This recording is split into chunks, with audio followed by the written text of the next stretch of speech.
Salut les gars, le Real Madrid va-t-il gagner ce match? La question est posée. Nous allons analyser tous ensemble si le Real pourra remporter ce match aujourd'hui et pourquoi le Real doit-il vraiment remporter ce match. Nous allons commencer d'abord par comment le Real doit-il remporter ce match. Nous voyons rapidement sur cette image où nous avons le classement de la Liga.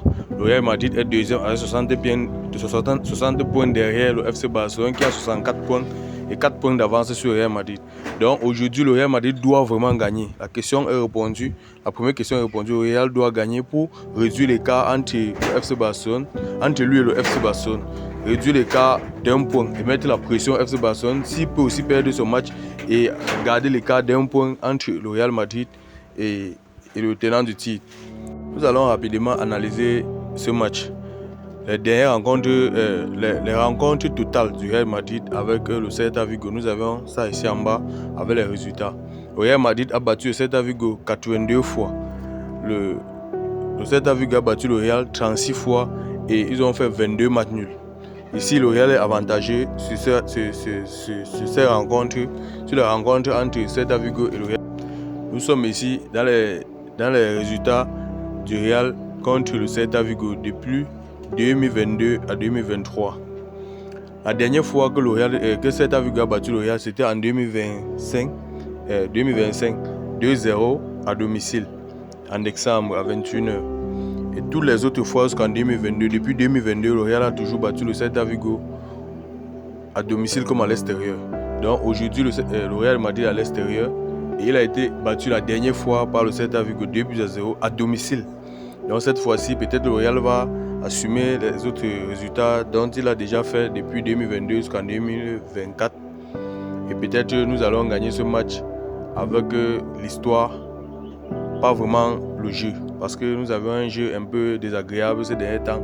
Nous allons continuer l'analyse et nous allons voir vraiment si nous pouvons remporter ce match. Ici, nous avions les joueurs clés des deux équipes. Du côté du Celta Vigo, nous avions les 4 joueurs clés, dont le premier a 10 buts, 2 passes décisives, le second a 3 passes décisives, le troisième a 2 buts, 4 passes décisives et le quatrième a 4 buts, 1 passe décisive. Contrairement, les joueurs clés du Real Madrid sont Kylian Mbappé, 23 buts, 4 passes, Vinicius 9 buts, 5 passes, Arda Güler 3 buts, 7 passes et Valverde 1 but et 7 passes décisives. La différence entre les deux équipes, c'est au niveau des absences. Le meilleur joueur du Real Madrid serait absent aujourd'hui, contrairement les 4 meilleurs joueurs du Celta Vigo seront tous présents. Donc nous allons devoir compter sur les 3 autres meilleurs joueurs du Real Madrid. Continuons l'analyse. Nous sommes actuellement au niveau des joueurs blessés et les joueurs suspendus. Du côté du Celta Vigo, nous avons juste 2 joueurs blessés. Au Real Madrid, il y a les joueurs suspendus et les joueurs blessés. Et nous avons presque tous les cadres du Real Madrid qui sont blessés ou suspendus. Kairas, c'est un cadre du côté gauche qui est suspendu. Kylian Mbappé, blessé. Dario Hussein, suspendu. Jude Bellingham, blessé. Eden Militao, blessé. Masatuno, suspendu. Rodrigo, blessé. Ceballos, blessé.